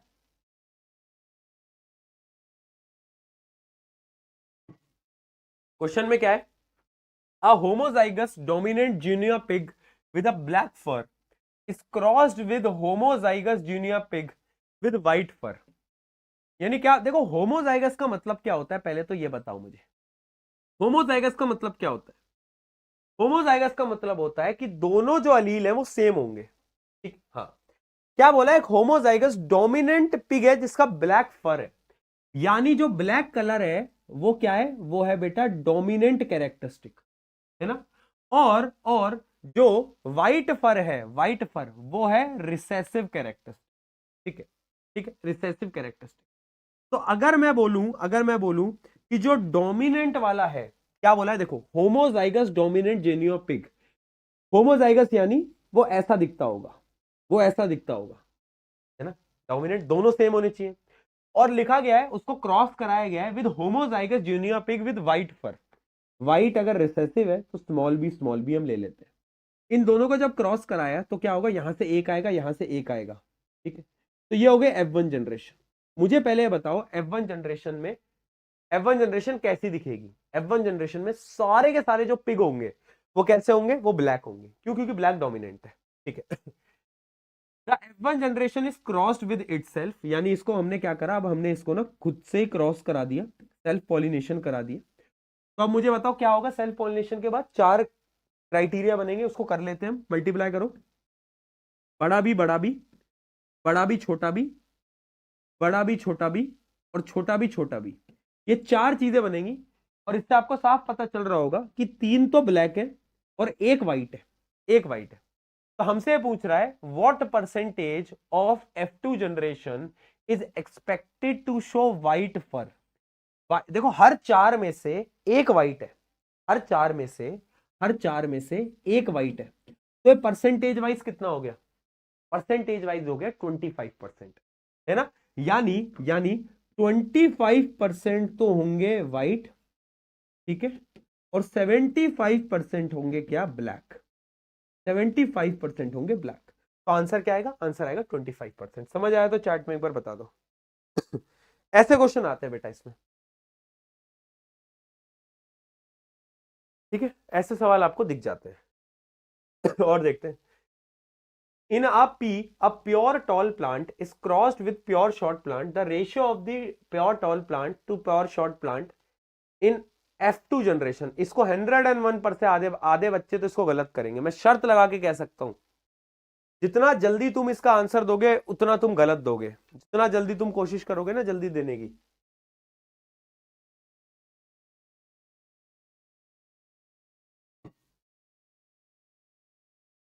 अरे मूर्खो, अरे मेरे प्यारे मूर्ख बालको, क्या बोला है कि एक टी से करा, है ना। F2 जनरेशन में क्या आता था, बताओ। F2 जनरेशन अभी मैंने बना के दिखाई थी, बड़ा टी बड़ा टी बड़ा टी छोटा टी बड़ा टी छोटा टी छोटा टी छोटा टी, ये होती है F2 जनरेशन। अब बच्चों ने आंसर लिखा है 3:1, जो कि गलत है। क्यों, पढ़ो, the ratio of the pure tall plant to pure short plant. Pure tall plant कौन सा है, प्योर यानी जिसके दोनों जीन प्योर हो, जो कि ये तो प्योर नहीं है, ये भी प्योर नहीं है। और प्योर शॉर्ट प्लांट कौन सा है, प्योर छोटा प्लांट कौन सा है, ये, क्योंकि ये भी प्योर है। तो रेशियो कितना हुआ, 1:1 मूर्खो। तो आंसर सी आएगा। मुझे पता था गलत करेंगे आधे बच्चे तो भाई।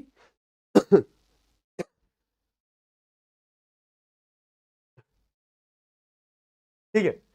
अ women with a normal colour vision has a father who was colour blind, ठीक है। She marries a normal man, what is the probability that her son will be colour blind.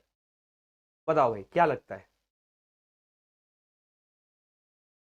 बोलो।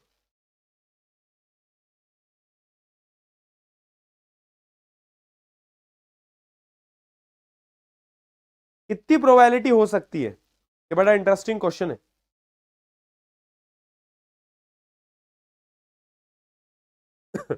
जल्दी करो।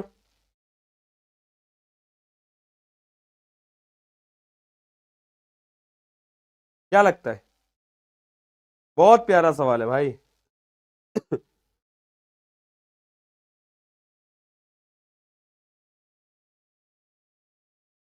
बोलो बोलो बोलो।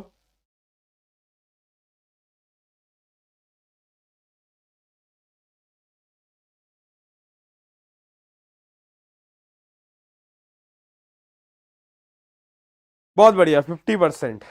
देखो यार, एक वुमेन है जिनका नॉर्मल कलर विजन है, लेकिन उनके जो फादर थे, फादर कलर ब्लाइंड थे, है ना। तो जैसे शोभित भैया का एग्जांपल लेते हैं। शोभित भैया क्यों कलर ब्लाइंड, शोभित भैया कलर ब्लाइंड है, मान लो उनकी कल बच्ची होती है, तो यार वो कलर ब्लाइंड नहीं है, हमें गिवन है कि शोभित भैया की जो बेटी है वो कलर ब्लाइंड नहीं है, ठीक है, हमें ऑलरेडी गिवन है। तो बट फादर से भी एक जीन तो आया होगा, एक अलील फादर से आया, एक मदर से आया, ऐसे ही होता है ना, ऐसे ही होता है ना। यानी जो फादर वाला, जो कलर ब्लाइंड वाला अलील था, मान लो कि जो फादर वाला जो कलर ब्लाइंड वाला अलील था उसको मैं एक्स सी से रिप्रेजेंट कर देता हूं, वो भी होगा। और मदर से एक आया होगा जो कि कलर ब्लाइंड नहीं होगा, वो भी होगा, ठीक है। अब इनकी जो मैरिज हो जाती है वो एक ऐसे लड़के से हो जाती है जो कि एक नॉर्मल मैन है, ही मैरीज अ नॉर्मल मैन यानी जो कलर ब्लाइंड नहीं है। अब कलर ब्लाइंड वो नहीं है, कलर ब्लाइंड वो नहीं है, इसका ये मतलब है जरूरी थोड़ी ना है, अगर वो कलर ब्लाइंड नहीं है तो जरूरी थोड़ी ना है कि उसका जो अलील है उसमें कोई कलर ब्लाइंड वाला अलील ना हो। यानी वो भी तो ऐसा हो सकता है, हाँ? वो भी तो ऐसा हो सकता है, बताओ, वो भी तो ऐसा हो सकता है, हाँ कि ना, हो सकता है ना कि उसमें उसमें कलर ब्लाइंड वाला अलील हो, लेकिन क्योंकि कलर ब्लाइंड वाला जो अलील होता है ना वो रिसेसिव ट्रेट है, तो इसलिए वो शो ना कर पा रहा हूं। हो सकता है ना, हो सकता है या नहीं हो सकता, बिल्कुल हो सकता है। अब क्या होगा जब नया चाइल्ड आएगा तो उसमें कलर ब्लाइंड होने की जो प्रोबेबिलिटी है वो कितनी हो जाएगी बेटा? यार अगर ओलिविया भी वो हो जाएगी 50%, हाँ वो 50% हो जाएगी, यस, कितनी हो जाएगी? वो 50% हो जाएगी। ये बात समझ में आई? बहुत बढ़िया, क्लियर है?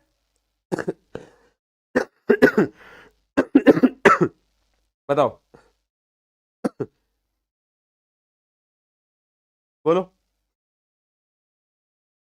डन है? हाँ बराबर ही होगा।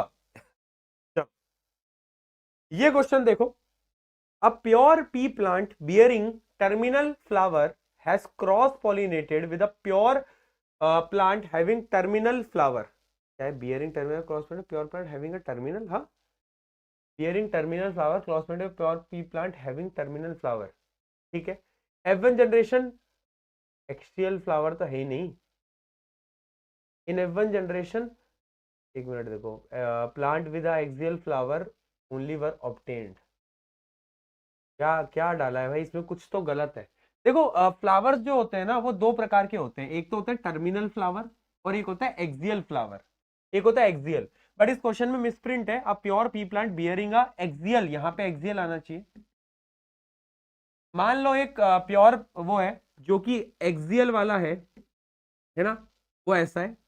और एक्सियल जो होता है वो कैसा है, देखो अगर आप टेबल आओगे एक बार वापस से मैं आपको टेबल दिखाता हूं, वैसे मैंने आपको बोला था उसको याद मत करना बट मैं आपको बता देता हूं कि अगर आप फ्लावर्स की बात करोगे, कहा गया पोजीशन ऑफ फ्लावर, तो अगर पोजीशन ऑफ फ्लावर क्या है, वो एक्सियल पे है ना, कहां पर है, अगर वो एक्सियल पे है तो वो कैसा होगा, वो एक तरीके से डोमिनेंट होता है, कैसा होता है, डोमिनेंट होता है।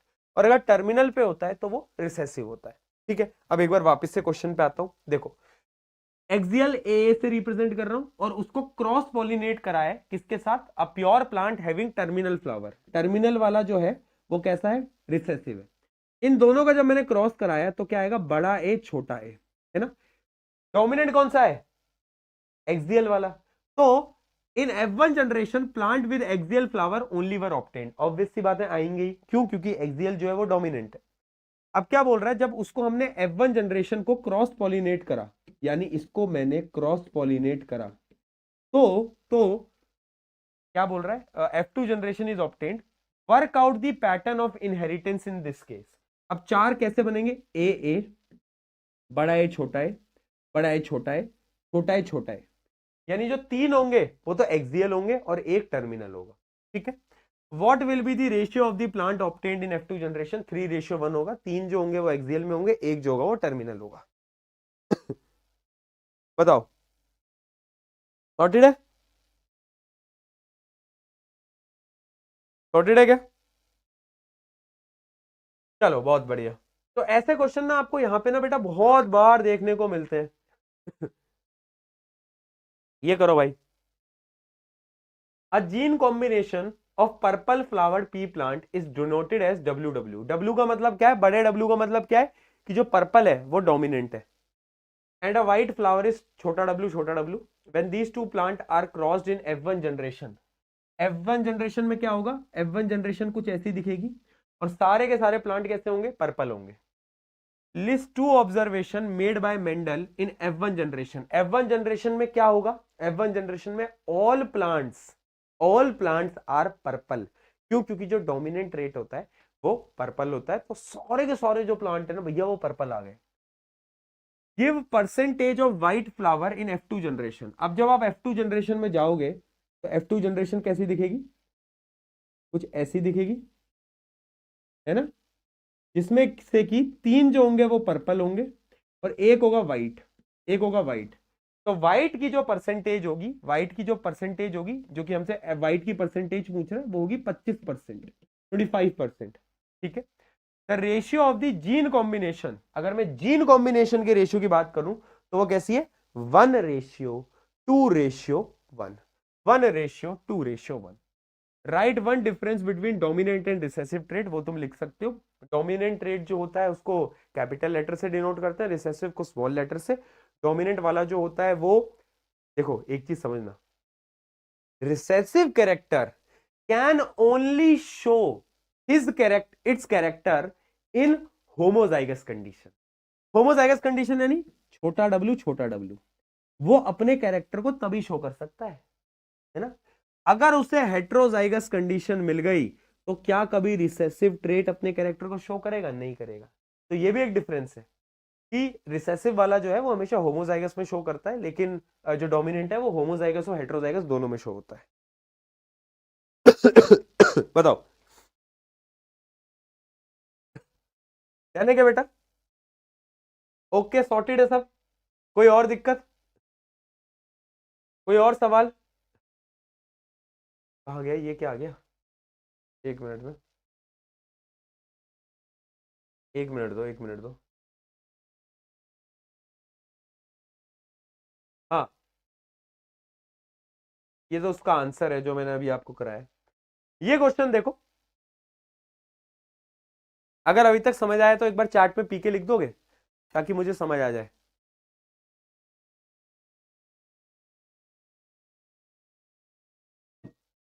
अगर अभी तक सब समझ आया है एक बार चैट में पीके लिख दोगे? पीके बताओ, चैट में पीके लिख दोगे क्या? सही है. आया. ये क्वेश्चन बहुत इंटरेस्टिंग है भाई और बड़ा तगड़ा सवाल है भाई. The lowest part of the year called ear lobe. देखो ईयर लोब जो होता है वो अटैच्ड होता है या तो फ्री होता है.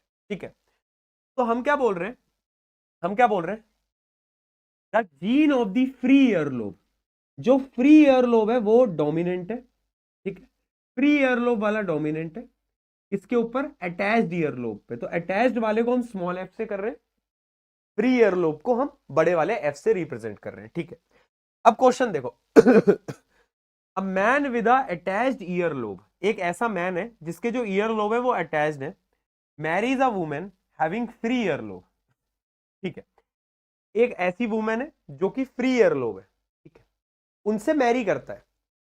50% of their child have free ear lobe and 50% have attached ear lobe. Explain the inheritance. देखो बेटा, अगर एक मैन है जिसके अटैच्ड ईयर लोब है, मुझे एक बात बताओ, अटैच्ड ईयर लोब क्या है? रिसेसिव ट्रेट है. Attached ear lobe recessive trait है, यस और नो? अभी पता चला. और रिसेसिव ट्रेट अपने कैरेक्टरिस्टिक्स को कब शो कर सकते हैं? होमोजाइगस कंडीशन में. यानी जो मैन है ना वो तो पक्का ऐसा होगा, ये पक्का मेल है. क्यों?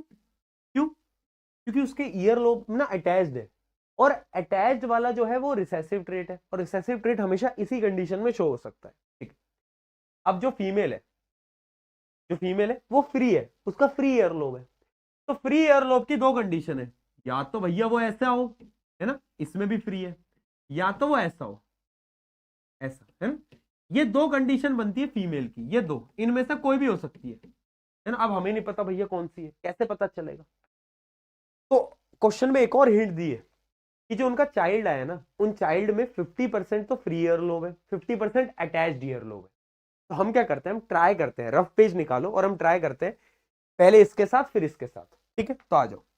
पहला मैं ले रहा हूं केस नंबर 1, केस 1, जिसमें मेल तो मुझे पता चल गया है। अब फीमेल को मैं ये ले लेता हूं, बड़ा एफ बड़ा एफ। ठीक है, तो जो जनरेशन बनेगी वो कुछ ऐसी बनेगी, हाँ या ना। और इसके हिसाब से उनके जो बच्चे होने चाहिए थे, सारे बच्चे कैसे होने चाहिए थे, फ्री एयरलोब होने चाहिए थे, जो कि पॉसिबल ही नहीं है। बोला है ना भाई, फ्री एयरलोब है ही नहीं यार, है ना, आधे अटैच्ड है आधे फ्री है। तो यानी ये केस हमारा गलत हो गया। अब मैं केस 2 चेक कर लेता हूं, आ जाओ। केस 2 चेक कर लेता हूं, मेल तो मेरा फिक्स्ड है। अब फीमेल ये ले लेता हूं मैं, ठीक, फीमेल में ये ले लेता हूं।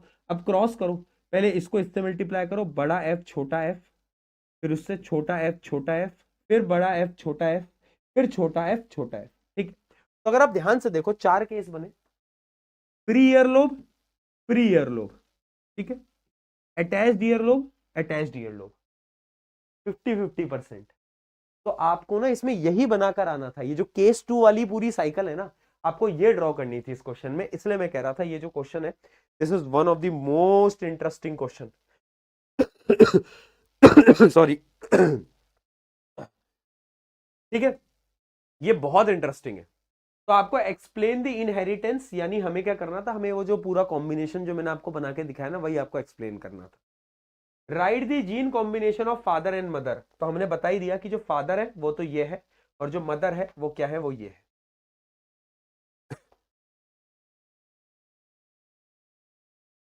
बताओ, समझ आया? ये बहुत प्यारा सवाल है, इसको ध्यान से समझ ले, क्योंकि मैं ये नहीं कह रहा कि ये ईयर लोब वाला सेम क्वेश्चन आ जाएगा, बट ऐसा सेम सवाल आ सकता है। ईयर लोब की जगह कुछ और होगा। मान लो एक क्वेश्चन दे दिया कि भाई एक एक लड़का है जिसको ब्लाइंडनेस, जैसे कलर ब्लाइंडनेस की प्रॉब्लम है, colour blindness is a dominating trait. एक फीमेल है जिसको कलर ब्लाइंडनेस नहीं है, वो एक रिसेसिव ट्रेट है, तो उनके बच्चे 50% ऐसे हैं, 50% ऐसे हैं, तो पूरा का पूरा लिख के दिखाओ। ठीक है। चलो दोस्तों, सॉर्टेड है, सॉर्टेड है। एनवाई क्यूज में इसके बहुत क्वेश्चन दिए गए हैं, एनवाई क्यूज में इसके बहुत क्वेश्चन दिए गए हैं, तो और क्वेश्चन प्रैक्टिस करना मोनो हाइब्रिड की, क्योंकि मेनली क्वेश्चन मोनो हाइब्रिड से ही आता है। अब डाई हाइब्रिड क्रॉस है, अपने पास 10 मिनट है, 10 मिनट में मैं आपको डाई हाइब्रिड क्रॉस बता रहा हूं। क्वेश्चंस हम इसके कल प्रैक्टिस करेंगे, और कल सेक्स डिटर्मिनेशन का एक छोटा सा टॉपिक है, उसको खत्म करके एक चैप्टर खत्म करेंगे, और एनवाईक्यूज डिस्कस करेंगे, और आपको कल क्लास में विदाई दे देंगे आपको। ठीक है, विदाई सौंप दूंगा मैं तुम्हें अब बैच की। लेकिन डाई हाइब्रिड क्रॉस को भी समझ लेते हैं। डाई हाइब्रिड क्रॉस में बेसिकली हम दो कैरेक्टरिस्टिक्स पे एक साथ स्टडी करेंगे। तो अब मेंडल भाई साहब ने क्या बोला, मेंडल भाई साहब ने बोला यार मजा नहीं आ रहा है लाइफ में, एक कैरेक्टरिस्टिक में मजा नहीं है, अब ना मैं दो कैरेक्टरिस्टिक को एक साथ स्टडी करूंगा। A dihybrid cross is breeding experiment between two organisms that are hybrid of for two different trait, यानी दो डिफरेंट ट्रेट में हम क्या करेंगे, इसको स्टडी करेंगे। क्या करेंगे, दो डिफरेंट ट्रेट में हम इसको स्टडी करेंगे। ठीक, अब मैं क्या लूंगा इसमें, देखना बेटा, मेंडल भाई साहब ने क्या लिया, मेंडल भाई साहब ने लिया एक ऐसा पौधा जिसकी सीड है राउंड, राउंड, समझना बेटा, क्या लिया, क्या लिया, मैं आपको यहाँ पे दिखा भी देता हूँ, इधर नहीं, हाँ, एक एक सीड है जिसका, एक पौधा जिसकी सीड है राउंड, और उसका जो कलर है वो है येलो, तो वो कैसा होगा, round is a dominant trait, yellow is also a dominant trait.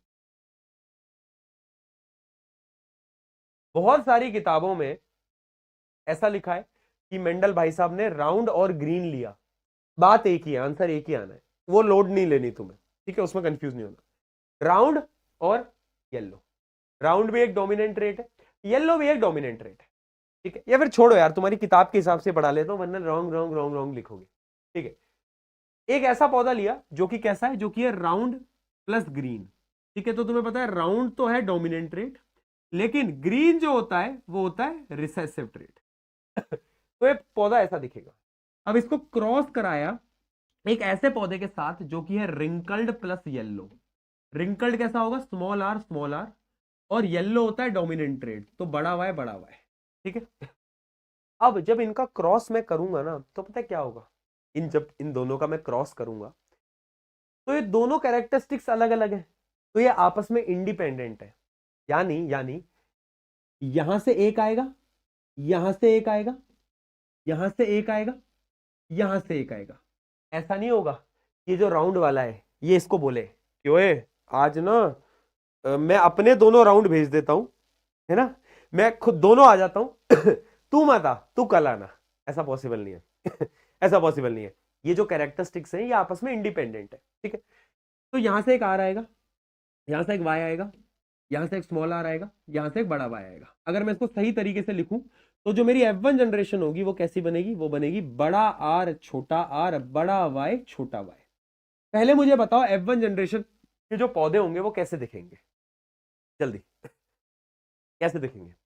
Round, round plus कैसे दिखेगा, येलो। क्यों, round is also dominant, yellow is also dominant. ये हो गया F1 जनरेशन अब मैं क्या करूंगा, मैं नेक्स्ट पेज पे जा रहा हूं, ठीक है। अब मैं ये जो आर आर वाई वाई है इसको वही सेम तरीका मैं इसको कर दूंगा सेल्फ पॉलिनेट, सेल्फ पॉलिनेट बहुत बढ़िया। अब भैया बहुत खतरनाक कैलकुलेशन है और इस कैलकुलेशन को करने के लिए हमें बुलाना होगा पुनीत सुपरस्टार को। अरे पुनीत सुपरस्टार नहीं, पुनीत स्क्वायर। पुनीत स्क्वायर क्या होता है, एक स्क्वायर बनाएंगे हम, है ना। क्या करेंगे बेटा एक स्क्वायर बना लो, आ जाओ स्क्वायर बना लो, ठीक है जी।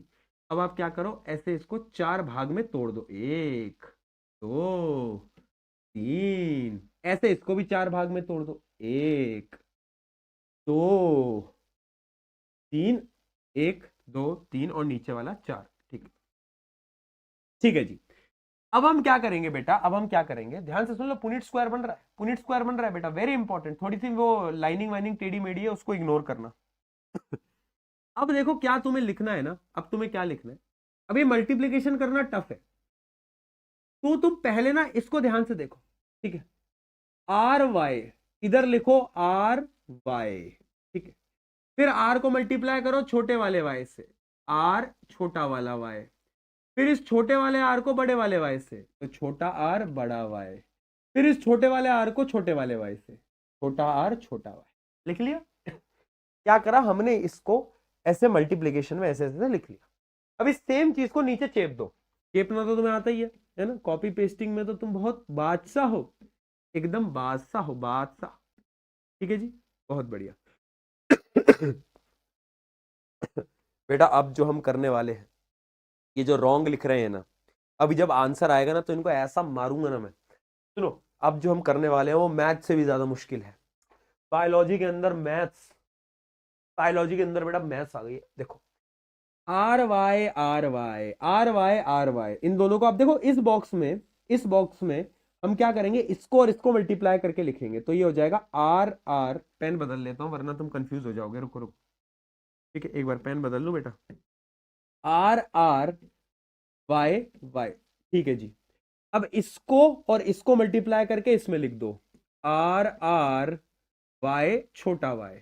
अब इसको और इसको मल्टीप्लाई करो, ऐसे तुम सारी कैलकुलेशन, ओए मेरी शकल मत देखे, खुद से कैलकुलेशन कर ले भैया प्लीज, ठीक है।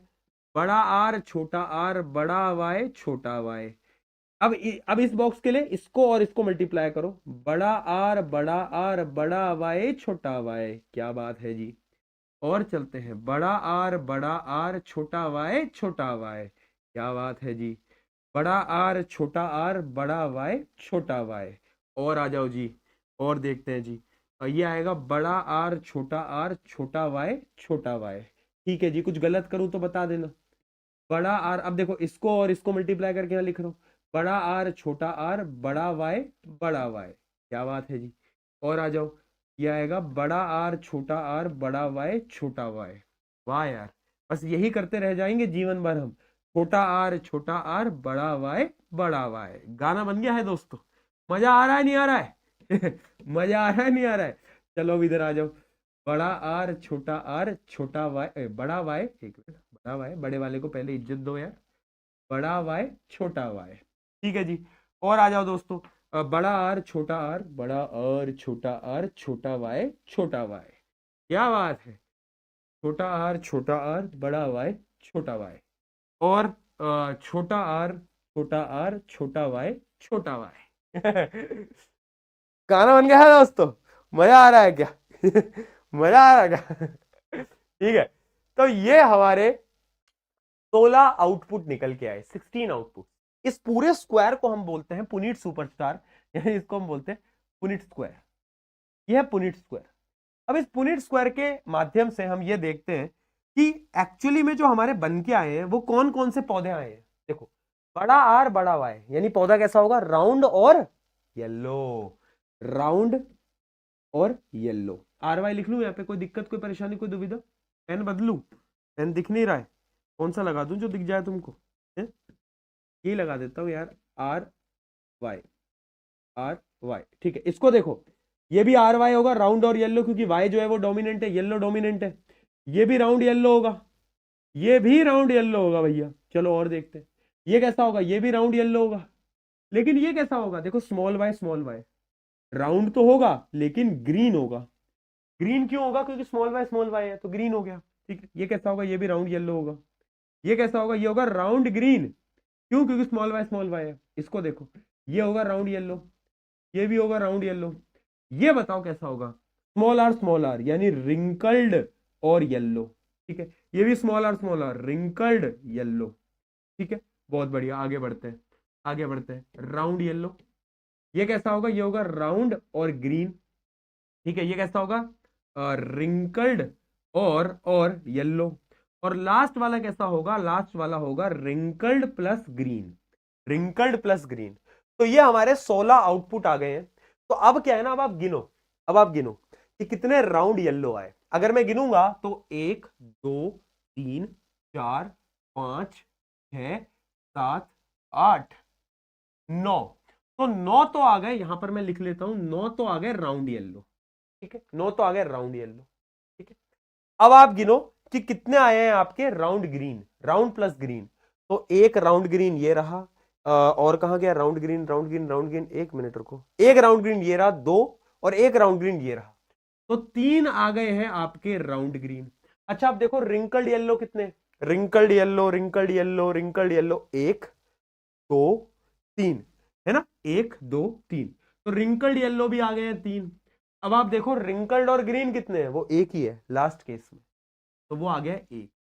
यानी अगर मुझे डाई हाइब्रिड क्रॉस में फिनोटिपिक रेशियो लिखना है F2 जनरेशन का, फिनोटिपिक रेशियो दिखते कैसे हैं, फिनोटिपिक रेशियो अगर मुझे F2 जनरेशन का लिखना है तो वो क्या आएगा, 9 रेशियो 3 रेशियो 3 रेशियो 1। ठीक है, तो आप यहां पे लिख भी सकते हो, 9 तो आ गए राउंड येलो, 3 आ गए राउंड ग्रीन, 3 आ गए रिंकल्ड येलो, और एक आया रिंकल्ड ग्रीन। चलो, बहुत बढ़िया। अब मुझे चैट में लिख के बताओ, क्या ये डाई हाइब्रिड की पूरी जो टेबल है वो हमें समझ आई क्या, और कल क्या तुम इसकी प्रैक्टिस करके आओगे?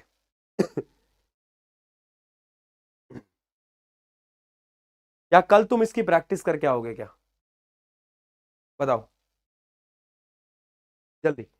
यस, समझ आया, पीके लिखेंगे, हाँ। तो ये जो पूरी टेबल है इसको हम पुनीत स्क्वायर बोलते हैं।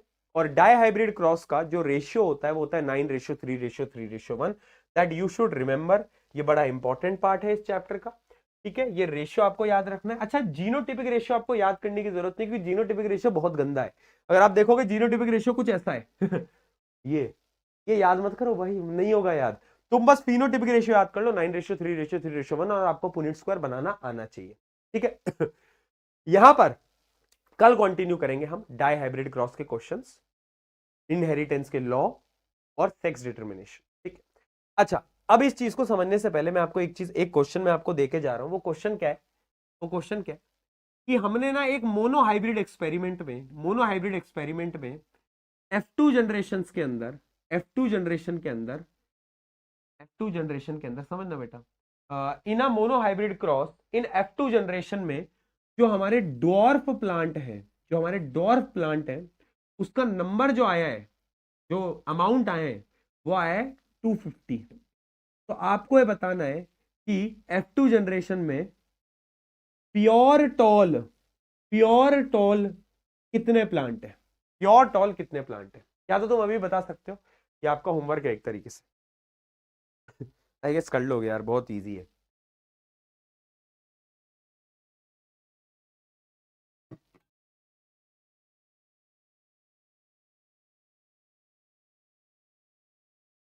बहुत बढ़िया, क्या बात है, सब बच्चों ने लिख दिया है। देखो, तुम्हें पता है कि जितने डॉर्फ बनते हैं उतने ही प्योर टॉल बनते हैं। प्योर टॉल यानी बड़ा टी, डॉर्फ छोटा टी, तो ये बराबर होते हैं।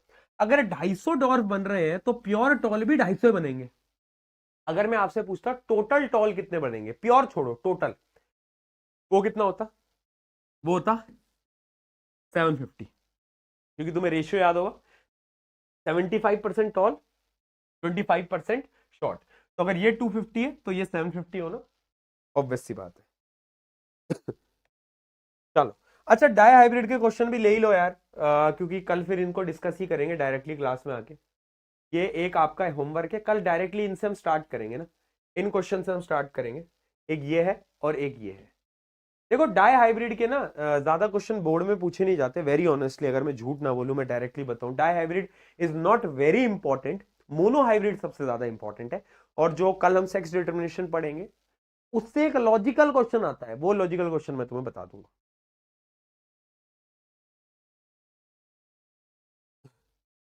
ठीक है, चलो दोस्तों, क्या तुम तैयार हो कल लास्ट क्लास के लिए? Are you guys ready for the last class? हाँ, are you guys ready for the last class? क्या कहते हो? कल हमारी लास्ट क्लास होगी। हाँ,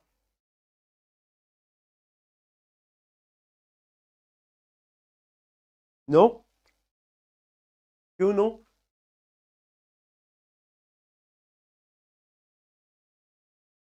जर्नी नो लिख रहे हैं, देखो, नो क्यों लिख रहे हो भाई?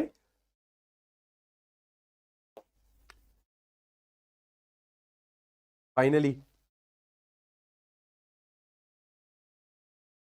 बहुत जल्द कल अपने सारे दोस्तों को बुला के लाना, क्योंकि जो कल की क्लास होगी बहुत स्पेशल होगी। पढ़ेंगे तो हम है ही, लेकिन लास्ट के जो 10 मिनट होंगे ना, 5 मिनट होंगे, वो बहुत इंपॉर्टेंट होंगे। एक चीज याद रखना मेरी, कि तुम सब ना यार वॉरियर्स हो। मुझे नहीं पता कि तुम स्कोर कैसा करोगे, कुछ बच्चे होंगे जो बहुत अच्छा करेंगे, कुछ जो अच्छा नहीं करेंगे, लेकिन मेरे लिए तुम सब बराबर हो। और अगर कोई बच्चा स्कोर अच्छा नहीं भी करता ना, तो उससे उसका करियर डिसाइड नहीं होता कभी भी। करियर डिसाइड होता है मेहनत से, कि क्या उसने अपना बेस्ट लगाया। अगर उसने अपना बेस्ट लगाया और स्कोर कम भी रह गया ना, अरे साइंस में अगर नहीं आए फुल, रह गए एक नंबर कम, कोई दिक्कत नहीं है, कोई दिक्कत नहीं है।